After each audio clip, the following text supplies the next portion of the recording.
इस कार्यक्रम के पुण्यार्जक हैं एडवोकेट श्री वीरेंद्र कुमार, श्रीमती कुसुमबाई जी, राजकुमारी पुष्पा जी, मंजू, सीमा, समस्त कठरिया परिवार, कुरवाई, विदिशा, मध्य प्रदेश। श्रीमती सीमा विक्रम जैन, पुत्र पुत्री आयुष, आयुषी, ओसवाल बूलन, तिलक नगर, इंदौर, मध्य प्रदेश। श्रीमती सुमन विनोद जैन, श्रीमती नेहा गौरव जी, श्रीमती ईशु सौरभ जैन, अनवी प्रियाल, अयांश अर्हता जैन, समस्त परिवार, कृष्णा नगर, दिल्ली।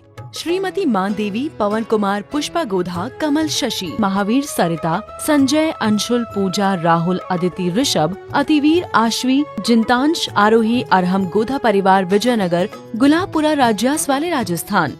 भगवान महावीर स्वामी की, अहिंसा परमो धर्म की, परम पूज्य आचार्य गुरुवर श्री विद्यासागर जी महाराज की, परम पूज्य आचार्य श्री समय सागर जी महाराज की, परम पूज्य सुंदर सागर जी महाराज की। आप सभी आज इस पावन धाम पर पहुँचे जहाँ पर मुनि सुब्रत नाथ भगवान की अतिशयकारी प्राचीन प्रतिमा विराजमान है। आप सभी ने अभिषेक और शांति धारा करने के उपरांत अपने जीवन को धन्य किया। बंधुओं, ये मानव जीवन हम सभी ने बड़ी दुर्लभता से पाया है। इस दुर्लभतम जीवन को सही दिशा और दशा देने का प्रयास और पुरुषार्थ हमारा जारी है। पिछले विगत दिनों से मैं अपनी बात को आपके मध्य रख रहा हूं कि हमारा दृष्टिकोण कैसा होना चाहिए। कहते हैं जैसी दृष्टि होती है वैसी सृष्टि हो जाती है। आपकी आंख पर जैसा चश्मा होता है वैसा हम देख पाते हैं। यदि हमारी आंख पर काला चश्मा होता है तो हमें सब कुछ काला ही दिखाई देता है, और यदि हमारी आंख पर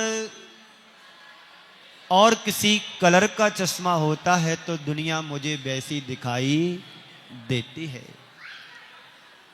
अब ये तुम्हारे ऊपर निर्भर करता है कि मुझे कैसा देखना है।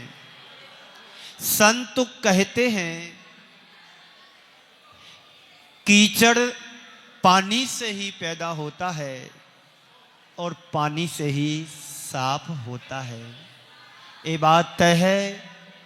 जहां पर थोड़ा सा पानी गिरता है तो कीचड़ मच जाता है। कहीं पर थोड़ी सी दुर्गंध आती है, सारे वातावरण को दुर्गंधमय कर देता है, और कहीं पर यदि थोड़ी सी सुगंध आती है तो सारे वातावरण को सुगंधित बना देता है। ऐसे ही हमारे जीवन में छोटी छोटी बातें हमारे जीवन में द्वंद्व पैदा कर देती हैं, पर संत कहते हैं द्वंद्व नहीं, आनंद से जीवन जियो। आनंद से जीवन जीने के लिए हमें द्वंद्व से बचने की कोशिश करना है। हर व्यक्ति के जीवन में किसी न किसी तरह का द्वंद्व चलता रहता है। अभी आप लोग दूर दूर से चल कर के सस्ती धाम पहुंचे हैं, पर मन में कुछ और चल रहा है। अभी बाहर जाएंगे, नाश्ता करेंगे, भोजन करेंगे, खाना खाएंगे, गाड़ी में बैठेंगे, फिर आगे की यात्रा करेंगे। ये द्वंद्व है तुम्हारे जीवन का। जिस व्यक्ति के जीवन में द्वंद्व चलता है उसके जीवन में कभी आनंद की अनुभूति नहीं हो पाती है। जैसे शांत सरोवर में एक कोई कंकड़ फेंक दिया जाए, उस सरोवर में क्या होता है? लहरें निकलने लगती हैं। बलय दर बलय दर बलय दर, एक बलय, दूसरी बलय, तीसरी बलय, और जाकर के अंत में समाप्त हो जाती, विलीन हो जाती। ऐसे ही मनुष्य के जीवन में विकल्पों का कंकड़ गिरता है, उसके जीवन में द्वंद्व चालू हो जाता है। संत कहते द्वंद्व नहीं निर्द्वंद बनो। आनंद से जीना चाहते हो, सकारात्मक दृष्टिकोण के धनी बनो। हमारे जीवन में सकारात्मकता आएगी, हम बुराई में भी अच्छाई देख पाएंगे। हमारे जीवन में पॉजिटिव थिंकिंग आएगी, हम प्रतिकूलताओं में अनुकूलता बना सकते हैं। बस दृष्टिकोण हमारा साफ सुथरा होना चाहिए। जो पानी कीचड़ को बनाता है, वही पानी कीचड़ को साफ भी करता है, मिटाता भी है, धोता भी है। आचार्य कहते हैं मन से ही पाप होता है और मन से ही पाप को साफ किया जा सकता है। आप लोग सांसारिक जीवन जीते हैं, सुबह से शाम तक सोने के पहले कितना पाप करते हो, कभी विचार किया? बोलो, कभी विचार किया? सुबह से लेकर के शाम तक व्यक्ति सिर्फ पाप ही करता है। बहुत कम क्षण उसके जीवन में आते हैं जो पुण्य का काम कर पाते हैं। आज आपने यहां पर अभिषेक शांति धारा किया, अपने द्वारा पाप से अर्जित किए हुए धन को सही जगह लगाया, पुण्य का काम कर लिया। जो पाप तुमने कमाया था, उस पाप को दान देकर के साफ कर लिया। आपके कपड़े गंदे होते हैं तो पानी से साफ हो जाते हैं। जब उन्हीं कपड़ों में कुछ चिकनाहट, चिकट लग जाती है, तो मात्र पानी से काम नहीं चलता है, सावन, सोडा और पानी का भी साथ दिया जाता है। और यदि कपड़े में ऑयल लग जाता है तो सावन और सोडा से काम चलने वाला नहीं है, उसे तो पेट्रोल और केरोसिन से भी साफ किया जाता है। संत कहते हैं ऐसे ही हमारी आत्मा में जन्म जन्मांतरों की चिकट लगी हुई है कर्म के रूप में, उसे मात्र अब पानी से काम नहीं चलेगा। अब तो भगवान के चरणों में जाकर के अभिषेक और शांति धारा जैसे कृत कर्म से तुम्हारे कर्म साफ होंगे।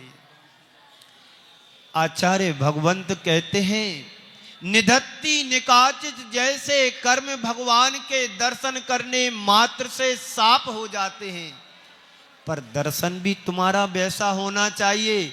अभी दर्शन कम करते हैं, बाहर जाकर के सेल्फी खींचते हम कैसे लग रहे। अभी यहां पर अभिषेक करने वाले सैकड़ों युवा थे, पुजारी थे, सब बाहर जाकर के फोटो खिंचा रहे हैं। आप पाप को धोने के लिए आए कि पाप को और इकट्ठा करने के लिए आए? बोलो। घर से चले, गाड़ी से चले, ट्रेन से चले, पैसा खर्च किया और क्षेत्र पर आकर के वही काम किया जो तुम किसी गार्डन में जाकर के, किसी शादी विवाह में जाकर के, किसी फंक्शन में जाकर के करते हो। तो क्षेत्र पर आना और नहीं आना क्या हो गया? बराबर हो गया। तो आज से तय करो कि जीवन में जितना पाप को अर्जित किया है, उस पाप को साफ करने का हमारे पास एकमात्र साधन है, वो प्रभु दर्शन। प्रभु की भक्ति, प्रभु का दर्शन, प्रभु के गुणगान ही हमारे जन्म जन्मांतरों के पाप को क्षय करने में कारण बनता है। आप रोज भगवान के चरणों में जाकर के पढ़ते हो, पढ़ते कि नहीं पढ़ते? क्योंकि आदत सुनाने की पड़ गई, सुनने की नहीं। क्या पढ़ते हैं? दर्शनम देव देवस्य दर्शनम पाप नाशनम, दर्शनम स्वर्ग सोपानम, दर्शनम मोक्ष साधनम। किसको सुनाते? बोलो। भगवान को सुनाते, सुनाते ना। क्या सुनाते?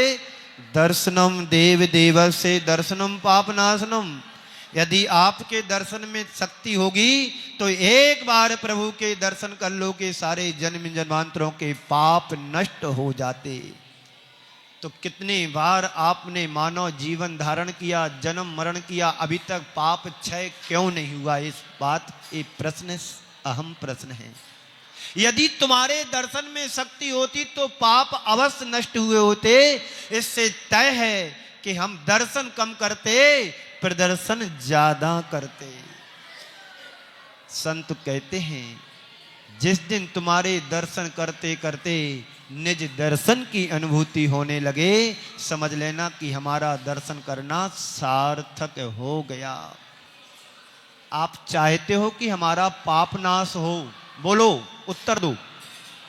सब चाहते कि हमारा पाप नाश हो। तो पाप नाश करने के लिए क्या करना है? मन को साफ करना है। मन में जो अनादि काल से कचरा भरा हुआ है, उस कचरे को साफ करना। मैं आपसे सवाल करता हूं, आपके घर में कहीं से धुआं आता है तो क्या करते हो?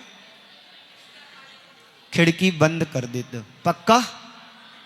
जिस खिड़की से, दरवाजे से घर में धुआं आ रहा है, धुआं तो समझते ना, पहले जमाने की बात है, अब तो धुआं निर्धूम हो गया, अग्नि, तो दरवाजे बंद कर देते हैं। पक्का? क्यों? धुआं आएगा, घुटन होगी, तकलीफ होगी, तो दरवाजे खिड़की बंद कर दिए। और धुआं आ भी जाए तो क्या करते हैं? एग्जॉस्ट फैन लगा देते ताकि अंदर का धुआं। अब मैं आपके सवाल के ऊपर आता हूं। दिमाग में अननेसेसरी धुआं, कचरा भर रहा है, तो इसके लिए क्या करना है? एग्जॉस्ट फैन लगाना है कि सारा दिमाग का कचरा बाहर निकालना है, तो तुम्हारे आत्मा का कल्याण हो जाएगा। तो दर्शनम देव देवस्य दर्शनम पापनाशनम, और दर्शनम स्वर्ग सोपानम, दर्शनम मोक्ष साधनम। जिनेंद्र भगवान के दर्शन करने से मोक्ष मिलता है, जिनेंद्र भगवान के दर्शन करने से स्वर्ग की सीढ़ी मिलती है, जिनेंद्र भगवान के दर्शन करने से पापों का क्षय होता है। पर अपने अंदर झांक करके देखो, अभी तक मेरे पाप कितने क्षय को प्राप्त हुए हैं कि नहीं हुए? आंख बंद करके देखो, मन से पूछो, आज तक मैंने जितना पाप किया है उसमें से कितने परसेंटेज साफ हुआ है कि नहीं हुआ? कि पाप पर पाप, पाप पर पाप लादते चले जा रहे हैं। तो फिर कौन सी नदी जाओगे साफ करने के लिए? कपड़ों को तो साफ किया जा सकता है, लेकिन आत्मा में जुड़े हुए पापों को साफ करने का एकमात्र यदि कोई स्थान है, वो तीर्थ क्षेत्र है। जिस क्षेत्र पर जाकर के अनंत ऊर्जावान हमारे परमात्मा हो, जिनकी शक्ति अनंत है तीर्थंकरों की, हर काल में 24 तीर्थंकर हुए हैं और सबने अपनी आत्मा का कल्याण किया और हम सब के लिए यही उपदेश दिया है। आप भी अपनी आत्मा का उद्धार करना चाहते हो तो आप भी इसी मार्ग से आ सकते हो और कर्मों का क्षय करके हमारे जैसे बन सकते हो। होली का त्योहार आपके सामने आ गया। आप लोग रोज पढ़ते हो, होली खेले मुनिराज अकेले, और आप कहां खेलते हो? संग में, यानी सबके साथ। होली खेले मुनिराज अकेले वन में। जब कर्मों की होली जलाओगे तो वन में कर्म होली खेल पाओगे। अभी आप लोग रंग बदलते हो, किसी के ऊपर रंग लगाते हो और अंदर के रंग भी बदलते हो। दुनिया के सारे रंग बदल गए, लेकिन खुद का रंग बदला कि नहीं बदला? बोलो बोलो तो। एक बार यदि अपने जीवन का रंग बदल लोगे तो फिर किसी का रंग तुम्हारे ऊपर आत्मा पर चढ़ नहीं सकता। आप तीर्थंकर भगवंतों को देखो, उन्होंने एक बार अपना रंग बदल लिया, अब उनके ऊपर किसी का रंग चढ़ नहीं सकता है। भगवान का रंग ही हम सबके ऊपर चढ़ जाता है। एक बार प्रभु के रंग में रंग लो तो फिर तुम्हें किसी के रंग की जरूरत नहीं पड़ेगी। संसार का रंग चढ़ता है, उतरता है, लेकिन परमात्मा का रंग एक बार चढ़ गया, असर दिखा दिया, तो कभी किसी के रंग की जरूरत नहीं पड़ेगी। आप लोग रंगते भी हैं और रंग दिखाते भी हो,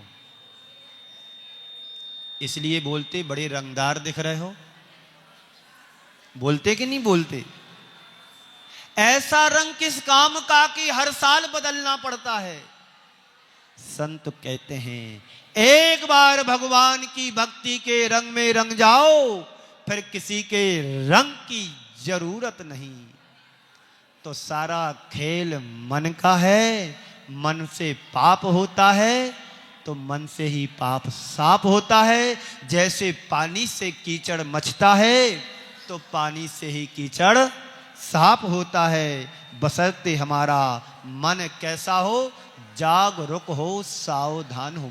एक बार भगवान महावीर से गौतम ने, इंद्रभूति गौतम प्रथम शिष्य ने प्रश्न किया कि भगवान मैं ऐसा क्या करूं जिससे मेरे द्वारा पाप का बंध ना हो। ऐसा मैं क्या करूं जिससे मेरे द्वारा पाप का बंध ना हो। तो एक गाथा के माध्यम से सवाल किया, कदम चढ़े कदम चिट्ठे कदम मासे कदम सहे कदम भुंजे पावज्य एवं ना बंध ही। हे भगवान मैं ऐसा क्या करूं जिससे पाप का बंध ना हो। खाते समय, पीते समय, चलते समय, सोते समय, उठते समय, बैठते समय, जिससे पाप का बंध ना हो। तो भगवान ने बस कुछ नहीं कहा, एक शब्द को चेंज कर दिया, स्वयं चढ़े सदम चिट्ठे सदम मासे सदम भुंजे पावम एवं ना बज्जई। मात्र कह दिया। कैसे चले? तो सावधानी पूर्वक चले। कैसे बैठे? सावधानी पूर्वक बैठे। कैसे खाएं? देख करके खाएं। कब खाएं? दिन में खाएं। कैसा खाएं? सात्विक खाएं, दिमाग ना खाएं। जैसा बना वैसा खा लो, जो मिला वो खा लो, पर सावधानी से देख करके खाओगे तो पुण्य का बंध होगा, पाप का बंध नहीं होगा।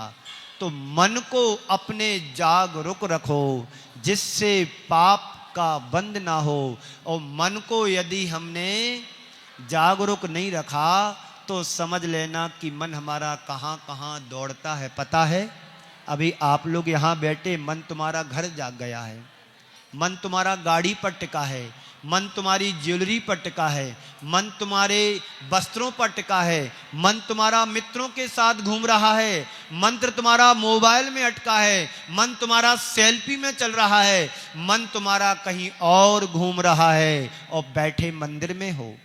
ये मन की चंचलता है। इस कार्यक्रम के पुण्यार्जक थे एडवोकेट श्री वीरेंद्र कुमार, श्रीमती कुसुमबाई जी, राजकुमारी पुष्पा जी, मंजू, सीमा, समस्त कठरिया परिवार, कुरवाई विदिशा मध्य प्रदेश। श्रीमती सीमा विक्रम जैन, पुत्र पुत्री आयुष आयुषी, ओसवाल बूलन, तिलक नगर, इंदौर मध्य प्रदेश। श्रीमती सुमन विनोद जैन, श्रीमती नेहा गौरव जी, श्रीमती ईशु सौरभ जैन, अनवी प्रियाल, अयांश अरहता जैन, समस्त परिवार, कृष्णा नगर, दिल्ली। श्रीमती मानदेवी, पवन कुमार, पुष्पा गोधा, कमल शशि, महावीर सरिता, संजय, अंशुल, पूजा, राहुल, अदिति, ऋषभ, अतिवीर, आश्वी, जिंतांश, आरोही, अरहम, गोधा परिवार, विजयनगर, गुलाबपुरा, राज्यास वाले, राजस्थान।